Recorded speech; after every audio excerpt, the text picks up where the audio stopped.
Good morning, everyone. So, just to give you a really quick overview, this was in the fall of 2000. Learning comes in, right? We all heard of it, right? And I teach in a flipped classroom style mostly, not kind of 100%. But mostly when we're coming together working on exercises and ideas. But when you go to online, I lose that experience. Yes, we can do some things in online environments, but it's not as rich of an experience. So, find it a different way. Give an experiential learning as what I could do in the classroom. So we're trying, obviously, learning engagement. I think engagement is the key word when I think about this. We've all got Pepperdine is known for its quality of teaching and the diversity.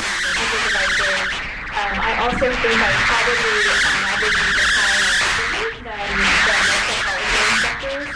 And one of the things I noted going into this project is continuing to be uncomfortable. The mistake we see a lot in this is people look at experiential learning as exercises. She even kind of made a Freudian slip. And then also as Dr. Hurst, it has to have a full feedback loop. There has to be a... What did it mean? How do I change it, correct it, adjust from it, move on, and then do it again? So it cannot be... About the online format specifically, but it might be... What is impact? Come into play. Now, the problem is relations are not very good. They're half-baked. There's also the team has a fair amount of integration and technology. Most of the new ones I've seen are... With zero, even not even... Real deep... That's one of the things simulations get. But a deep learning experience with a challenge for GSE. My background is very in-depth program to run. And some of the things you need to have, you got to have a negative feedback loop. So whether it's reports or other things that the system generates, they can see, here's what I did right, here's what I did wrong, but it helps guide them a little, and they're required to interpret it using critical thinking. With our learning management system. Another key part about classrooms is it gives us a consistent and accurate assessment tool. It's built right. Because every student or every collaborator on this experience, at least structure, right? The environment may be but then we can feel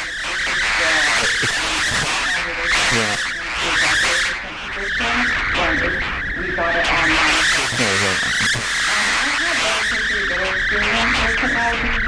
What courses can we do? I was mostly familiar with the forms, and I can't stress how important it was to actually receive the training in the technology and platforms that we use. Good care. All right, so the beginning. Well, at the graduate school, we have one undergraduate program, and it's great.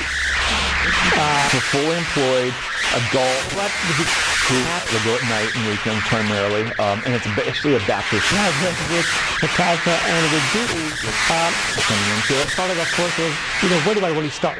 And my MBA feeder. So when they come into it, these are one of my favorite things, is a mind map. And I said, you know what? Most of us hopefully can go into our MBA programs for it. And I said, Judy, Natasha, let's go.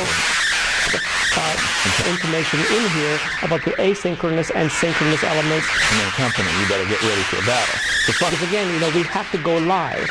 And so set up a unique environment where they're used to high engagement working in business. Most of them have had traditionally ground-based courses. Well, interesting. Pushing them more into hybrid and online courses. We realized was that, or what I realized very quickly was that there was an assumption that you can just take your offline materials and put it online. The final. And I kind of said, well, wait a second. This is kind of an assumption which does not necessarily transfer. And so I said, well, how then should we go about it? Well, what we decided was that we worked a few models. One of the models that we worked was we decided that, all right, let's just go ahead and translate. And so, Judy, the cases, group project where they do we can go ahead and chunk our sessions for us. Great idea. Well, we then decided, well, let's try something else. So we went ahead and again, remember, I started off first with the mind map, went on then to Google Drive. Time some other experiments for us. Had a great idea, way better than the idea that I had. And so we went into Sakai and run over a weekend. It's a whole unique experience in itself. This is a whole because let's just actually go to the course site, shall we?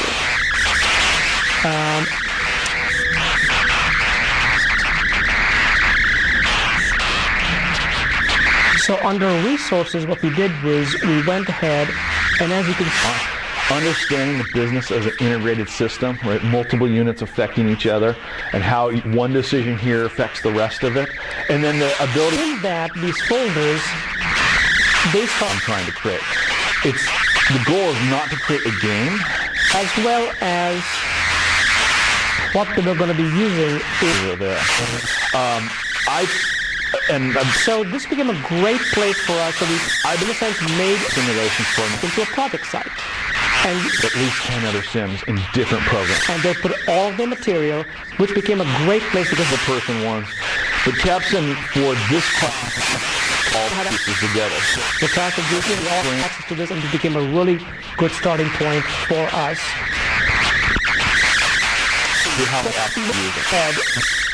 The first things that we did was the students who were coming in were of course not used to the online format.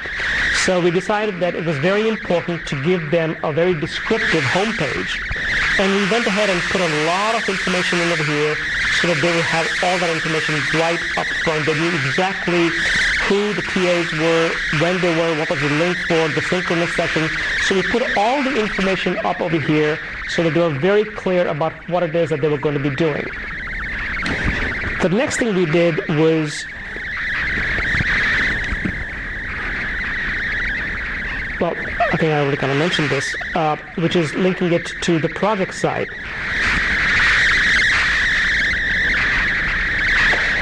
And one of the things that I kind of struggled with was, the learning outcomes. How do you communicate the learning outcomes to the students in a really quick way?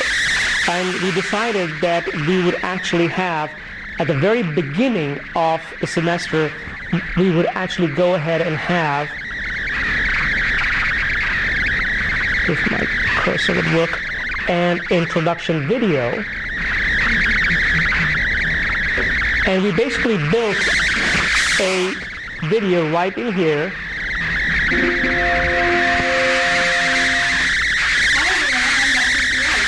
And this gave them a very quick overview of what the course was going to be, what the expectations were, and this was going to be there. So this was their first introduction to the asynchronous world.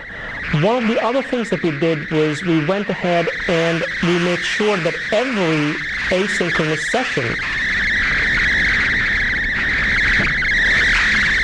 was the activities for the week. And so as you can see over here, Dr. Ho. Hi everybody, welcome to the course. This week we're going to be talking about professionalism. I also want to take the opportunity to get you up to speed on interviews. So again, we made it very clear because again, we are in that visual world today, so text is not as much. And we used this and we found that it was very, very powerful for our students. One of the other things that we also did was something that Judy Natasha just mentioned, is that our students didn't really know what asynchronous and synchronous meant either.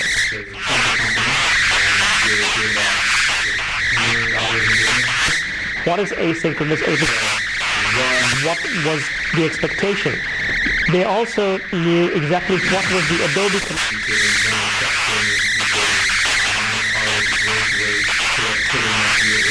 And we went ahead and put that in there. We put a very quick recommendations. We brought this together for us in that previous role. We used that over here. And then we just asked them a few questions over here just so that we made sure that we had an idea that if they were actually paying attention to what we were saying. One of the important getting regular feedback through Sakai. because again, not just assumptions that this is how we want to do this. We wanted to make sure that students actually have a buy-in. Environment. What are some of the points? What are the things that come across? First is you didn't put the Sessions. One of the things that you can see with student agency over here is in collecting the data that we did, we would ask them questions regularly. Every asynchronous session, we would ask them a lot of questions at the end of every activity. and they get overwhelmed. I found was something which was incredibly powerful. And as you can see, as we continued building, Manage the process. as we went to The simulation, the amount of work required for it. And peer is a key component for it, of their grade. So I'll show that a little bit later on. they could use their week in the most constructive way, because of course they also have other Strategy is going to be. but more importantly positive feedback. They felt that it was really important. But as you can see again over here, that we made sure that we Get them into the more of the... Now, the incredible thing about technology is that they actually, by clicking on submit an answer, yes or no, they actually feel that they're tracking them, but they're not. But the good part is, because they think that they're tracking them, they tend to watch this.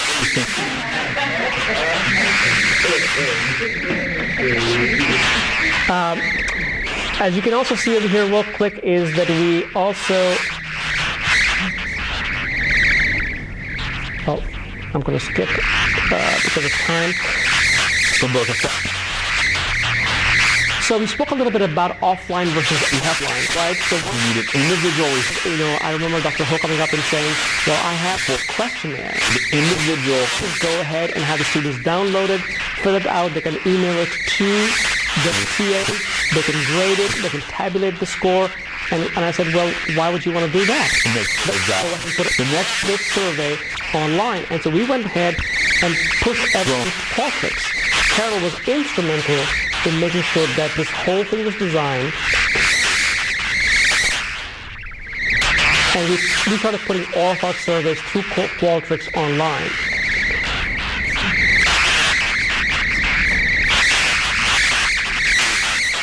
I'm trying to figure out, I see what this means. Take it. And rated. This is a nice spot. Okay. Oh, the, Let's try one more time. And it works. Okay. So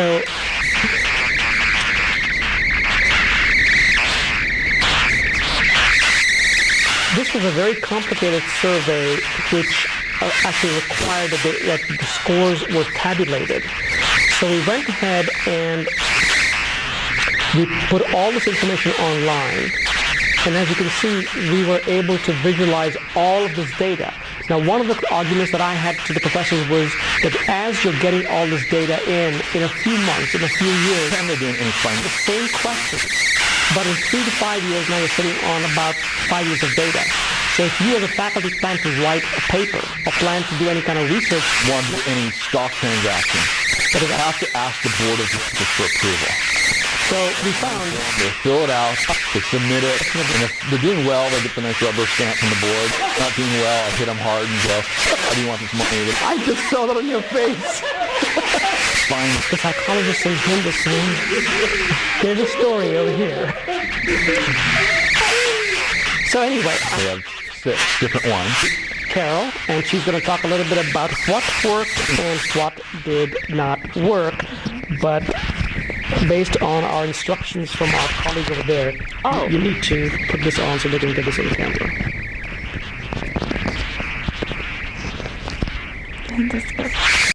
During the synchronous session, and maybe about one or They two don't get to see the decision. with them, and they really not able to Debrief, which is built into the system, like the PowerPoint, go through revenue numbers, upline income statements, that we just assume the student's experience and ability to use for it.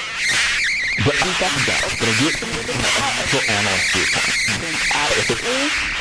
And And I go, there was also Right. lack of classroom sounds like a nonprofit.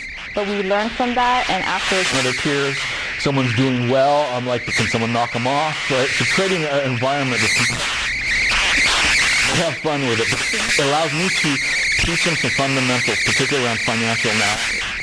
Better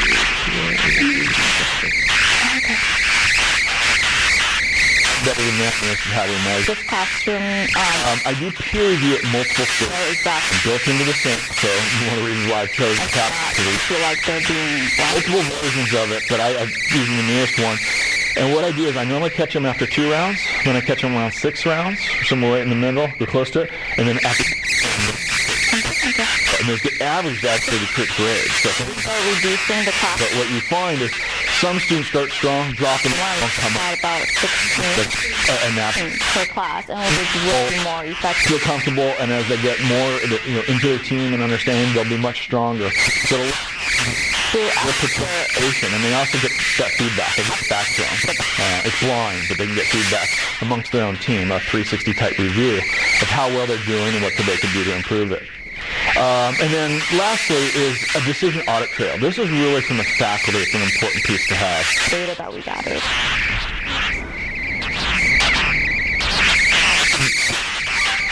That's nice. You have a busy week. Sometimes it can go. But often I'll get questions from students, or we're digging deeper into some of the issues, or I want to know what it's doing. I don't know. Feedback. I can dig into We're just assigning a lot of deep dive into results to see. doing was we started writing These are kind of just a they know exactly what to expect and then how it connects to their learning, so they actually feel like, oh, this assignment is useful to my education. And also we started learning from the room showed the communication time frames, on how long it took to complete the activities. And also we had a turnaround. So on a weekday, TAs and Jude are required to respond to students within 24 hours. Because a lot of times they'll be emailing us maybe a day prior the due date. But I know that it takes maybe a while for them to complete the assignment, so I would try to respond as soon as I can. And on weekends, I think maybe it was a 48-hour turnaround. And also we started incorporating real-time engagement elements to make it more engaging, more interesting for the students. We started including polls, small group discussions, and also activities during their synchronous sessions. So maybe just being part of it and not just the marketing and Development of the online content, it really took a while for us to get a clear understanding of how to effectively link the asynchronous and synchronous sessions. deep dive. Ground activities just don't translate well online. We found that traditional lecture-style PowerPoints were better used for asynchronous activities, and also on the ground it's possible for us to get students on the fly to make it more interesting, more fun, but all the content for the online courses, we needed to pre-plan everything because it took time to convert to their online version. And also, we definitely underestimated how much time it took to pick. Now, after the sem, We were aiming very high at the beginning. We were trying to complete half of the semester's work prior to the start of fall, but it just didn't work out that way. And we were also dividing tasks. we'll do a presentation. I give them the template. I don't want to stress that, but I go, here's what I want to know. Right? What was your original mission and vision? What was your strategy? How do you plan on running your company? That's why I took on all of The highlights of how you ran your company, what worked, what didn't, round by round. Because then I can dig into how well did they understand executing against the strategy, as well as how well did they understand making a marketing decision here and really screwed up something. it worked approach. So we would probably bring multiple tasks short. Sometimes our GAs would jump in for A lot of fun with it, right? responsibilities such as grading, and then TAs sometimes would even help out with certain activities too. And we can't stress how important it is to collaborate with How's the competition? They're competing with each other. And they'll get problems as soon as they arise. And one thing I appreciated was just having the creative questions. Dr. Teo and Dr. Ho gave me a lot of freedom to maybe choose the platforms that I felt like were more fitting for each activity. And we later had actually designated roles and responsibilities for each team member so that they exactly who the go-to person was for what role. and also the students, who to contact as well, instead of just emailing all of them. What did they think it was going to be like? And generally, I thought it was going to be a game, and that goes away. It's now an immense learning experience of how complex it is. We weren't sure what to expect. We were trying to build. But also, how did they think they were the same? How did they feel? Because everyone on the team member had other responsibilities as well. How did they deal with it? We created a schedule, a day that I would finish. They're going to address that. And then Which is really we would start doing the QA process, and that worked out much less stressful on all of us. And also, we start having clearly written protocols, grading guidelines, and master documents so that we know what's effective and we use it for future cohorts. Yes.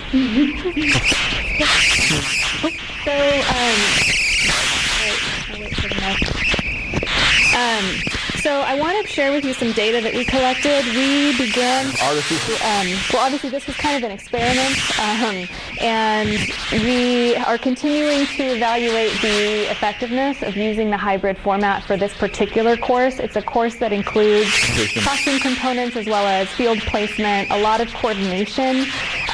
We coordinate with the library, the support center, career services, and so we started to gather data from students about their experiences, and I wanted to share just a couple of those with you. Which one's the little red dot? This one? Okay. So what you're seeing here is data from 4 different cohorts. We started the pilot in fall of 2016, and that cohort of students into the spring. Unprofessional. We also is the proper word, right? 2 students, and we actually administered all of these questions to them at 2 time points, halfway through the spring semester and at the end of the spring semester. So the colors of the bars are organized in chronological order. So, for example, we asked students if they thought the online course format was more convenient than a traditional format, and you can see the relative percentage of students who strongly agreed with that increased over time as we began to roll out the pilot. So that's one way of looking at data, is chronologically. Proportionately, a vast majority of the students thought that it was more convenient, which really isn't surprising. Sometimes too convenient. We had students in their beds, in their bedrooms with their cats, and, so there were certainly times where I wondered if maybe we needed to actually get them into the classroom.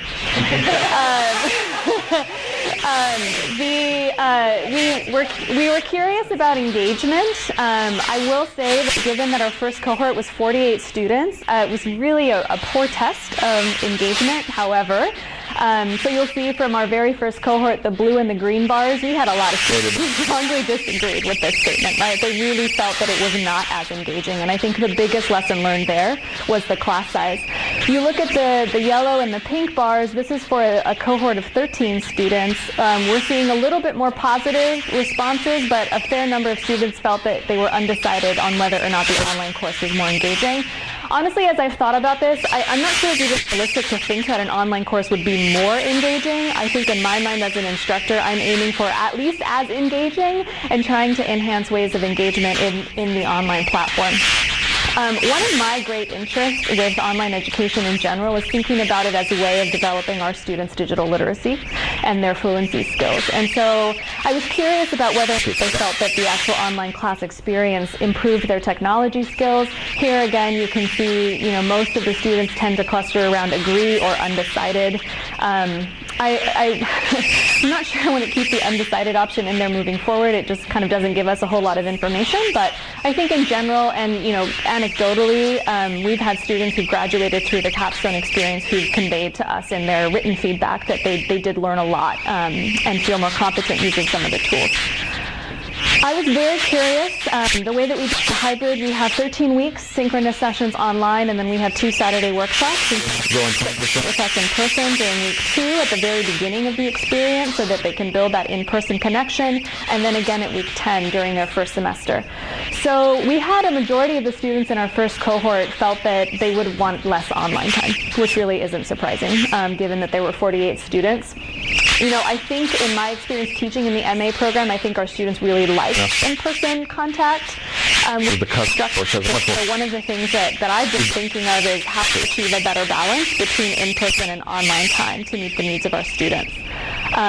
Over time, we had students, so here you'll notice this purple bar. Granted, this is only a sample size of 13, but we have about 50% of the students disagree with some added time. So I think over time, our cohorts are, as we've been improving our delivery of the material in the online world, I think our students are responding more positively to that. So this is promising. We currently have about 50 students in 3 different sections of the course, and we'll have some data from them coming at the end of the semester. So I'm really curious to see what we find. And then finally, we asked about their feelings of whether the content was a good match or not for the online format. And again, you'll see the pink bar. In the more recent cohorts are actually finding that the content is. But yes, I use the Complex Jam. That's my assessment. Again, I think that part of online education is thinking of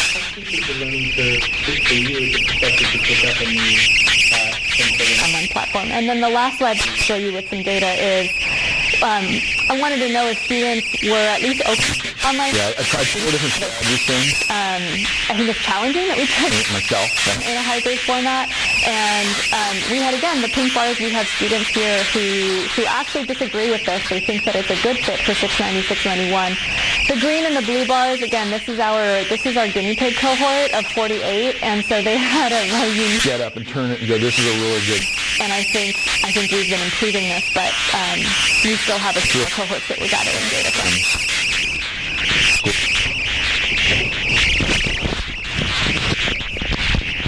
Thank you.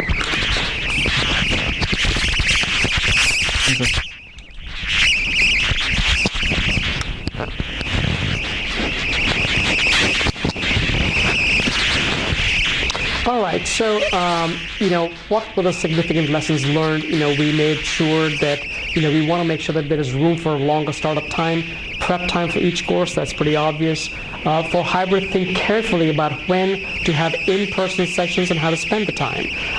It really pushes the instructor to be very thoughtful about learning activities. Be explicit about pedagogy upfront and set realistic expectations for the students. A good part about those realistic expectations, again, I said earlier, was student agency. If they don't really like, and we see that they don't really like an article, next semester, change it. Find something else. Just repeating the same thing because you think is right is, again, not really collaborative in your experience with the students. The need for collaboration. It was really, really important. I thought what really made this work were 2 professors who came in with an extremely open mind. One of the other important things that I learned from my previous role and with this role is, again, do not talk down to faculty. That happens a lot with course designers. They tend to talk down to faculty. Significant. They are the star of the show, as far as I'm concerned. And it's our job as supporting staff to make them look like a star, because no student wants to learn from someone who's not a rock star. So I think it's really important to make sure that we make our faculty look like rock stars. I think it's so important, especially at Pepperdine. We had great collaboration from our staff. I have Fonnie over here, John Buckingham. We had supporting during our synchronous sessions. So really collaborate. I thought we had a great collaboration. Carol was a blessing. My goodness. The best TAs and GAs. And again, playing with things. We relied on our tech team from the very beginning. Again, it was a steep learning curve. Fonnie and I would be sitting doing synchronous sessions, 2 of us, somebody pulling a pole in. It was a production, and it certainly helped from my broadcast operation days. And again, the last thing is troubleshoot issues as soon as they arise. Pushing it under the carpet does not help. Address the issues head on, right up. So sometimes. So I have to put that thing in, or can I just talk loud? Okay, so the last slide that I'll talk about is just kind of the main takeaways. He said I could talk loud. Okay, so having an open mind. So as I mentioned, I hated recording asynchronous introduction videos. I still do, to Varun's dismay. But I think that it really helps students have a connection with us as instructors, and so I really had to kind of put my discomfort aside, and I think it's paid off. The students have really enjoyed that. As with any new venture, there's a lot of unknown unknowns. I think our team worked really well together. We really kind of felt like we shared ownership, and I think that Judy and I we both had taught these courses together. I think we have a great working relationship that really helped. I will say that some of the things that we have integrated moving forward is a ridiculously detailed calendar that governs all of our Capstone courses. So we have, I create these now for our new instructors. We have a calendar of all of the grading deadlines. So if a TA comes on board, they already, as part of their onboarding, they get access to a shared Google Calendar, which has the due dates for all assignments. It has grading deadlines for all of the TAs. It has TA deadlines for all of the ASINs. And so we basically learned that predictability is important. We contact our guest speakers before the semester starts. We have like a 100-something over-page manual where we have form letters and all kinds of things that our team uses. So we really built some infrastructure, and that's been helpful. And I'd be happy to share that with any of you who are interested. If you're teaching online or developing your processes, we're more than happy to share that. I think that, from as an instructor, a lot of my in the classroom on-ground style is rather pretty interactive, and I like to talk to my students a lot, and it was really challenging in the beginning to just talk into like a void of I don't even know who's there, their mics are muted, are they even sitting at their computers? Probably not. And so I think I've continued to play around with things to make the experience more engaging. So I, for example, have asked my students to deliver their own final presentations in Adobe Connect in the last 2 weeks of the semester, and I make them use the technology, and it's been really cool to see that. It's been really cool to kind of partner with them and empower them to begin to explore how to use the tools in a way that's interactive. And so that's been a nice takeaway. And then the other thing is that I'll emphasize is that staffing was really crucial. Bob, as our associate dean, has been really supportive and generous in allowing the Capstone instructors adequate staffing to pull this off, and we would not have been able to do it. At times, we barely made it, even with the team that we had. So that was the significant lesson learned. Very different from the on-campus experience. We have a couple minutes, I think. We're just at time. Any questions? So as you go online and you're teaching on Adobe Connect, you have all of the students turn on their cameras so that you can see them as well. And so what happens when the students put a pause and all you see is the frozen picture? Do you ask them to? I tell them to unpause. Okay. Because I think that's significant. I do that as well. What about when we started doing this? Did you initially do all the teaching and testing here? Or some of it happening at home? Because in our hybrid program, one of the things that I started doing is thinking that I can export the technology to home. Yeah. And then last week it failed miserably. Yeah. Thank you. Yeah, so basically, we converted my office into, a studio, and basically we had the support, and, we had an Ethernet connection for, not relying on Wi-Fi. But, what is so important, again, going back the whole, again, my background of making sure that the star of the show is the faculty. That support is so important because we just cannot allow our faculty to fail. And so we make sure that, if there was any technical thing, that we were picking up on it, not the faculty. Because it's due respect otherwise in your course evaluation. We've got to pick it up on ourselves. So they knew that they could come to us. So we took that burden off the faculty and put it on us. Because it's not fair that they're being evaluated. There's only so much that they can do. And this is their core competence, not everything. Yeah. I'm wondering if any of you have had experience now with your online courses with TU, and if so, how can you or could you compare the experiences of using our expertise in-house to build two courses versus the experience of using 2U, because this is something I am very much struggling with. So I think your practitioner insight would be very valuable. I mean, I'll just quick chat and you can definitely answer it better than I can, but I know for a fact that they're better than 2U.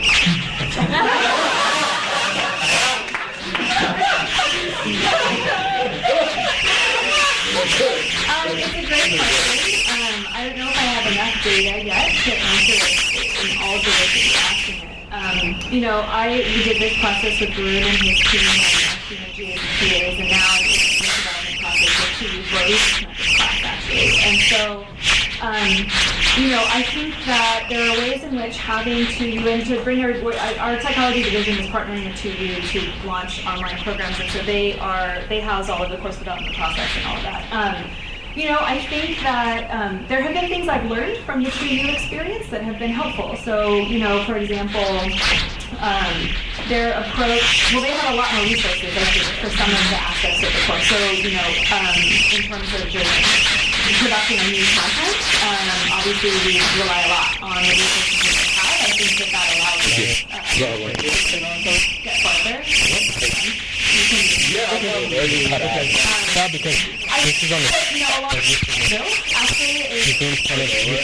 Improvement upon what 2U is offering, and so when I'm in the course development process with 2U, I'm relying on a lot of stuff that we've already done.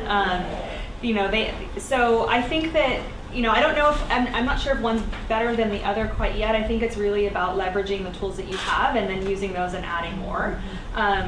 I realize that's a little overly diplomatic. I'm not taking a hard line on that because I don't know yet, honestly. Yeah, the thing I appreciated about having it in-house is it's just in-house.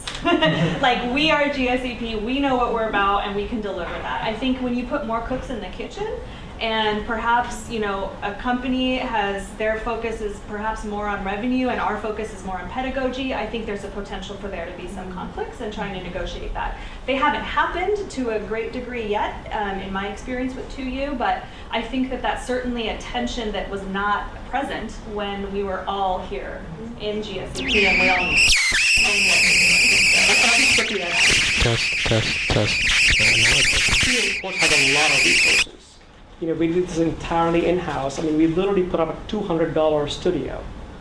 It actually cost us $200, and we were able to produce some content. But if we had those resources, we definitely could do a better job.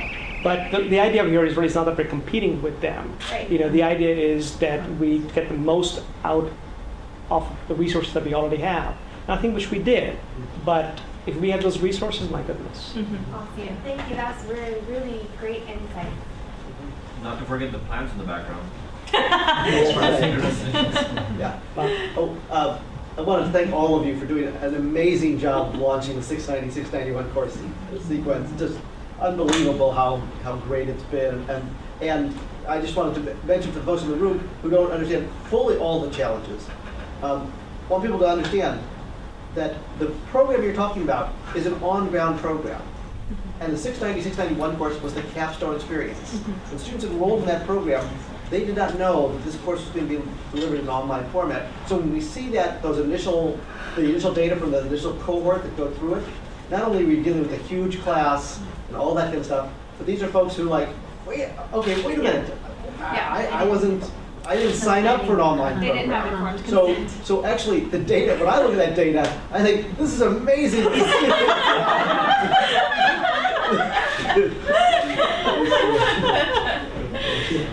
I just wanted to say I had the opportunity to participate in just a couple of the sessions, and it was just an amazing experience to go in. They would set up 45 minutes before, being online, and it really was like a live production of a film where everything is happening at the time, and everyone had their stations. They counted down, and then Bruin said, "And we're on."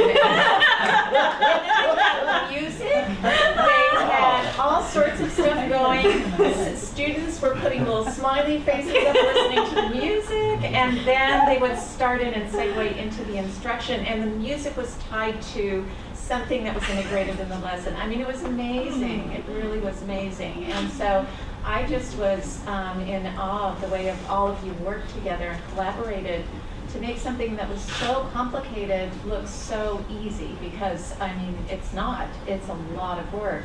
And really, with a class that big, that was with a really large class, they were really engaged. So, and I think a lot of those expectations probably kind of, if they had expectations that everything was going to be face-to-face in a class, that would, of course, affect their ratings. But you guys did an amazing job. I was really impressed. It was just exciting to watch all of you in action. So, anyway. Can I also say a kudos to your team?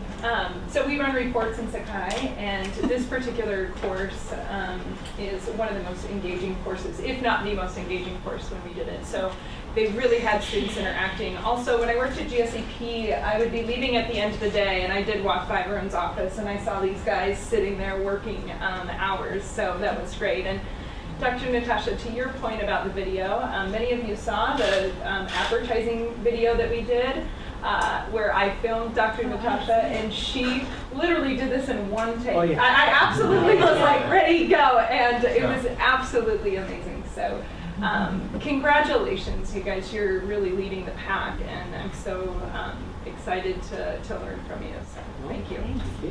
Michelle, did you have a question? No, I was just thinking about the issue of scalability. That, this takes a lot of resources, and so to build this internally requires a lot of resources internally that Pepperdine would need to invest. Yeah. And that's why they've made an investment with an organization with those kinds of resources. So those are things that we have to think about as an organization, is scalability. Yes. I will say we have 3 adjunct faculty who have been trained. Judy oversaw their training in the spring, and they're now teaching their own sections of 690. And all of this was built, and so we're starting to scale on a small scale. But the instructors And keeping all the revenue. And keeping all the revenue. So we'll see how this evolves. Yeah, that's exciting. Thank you, everybody. Thank you.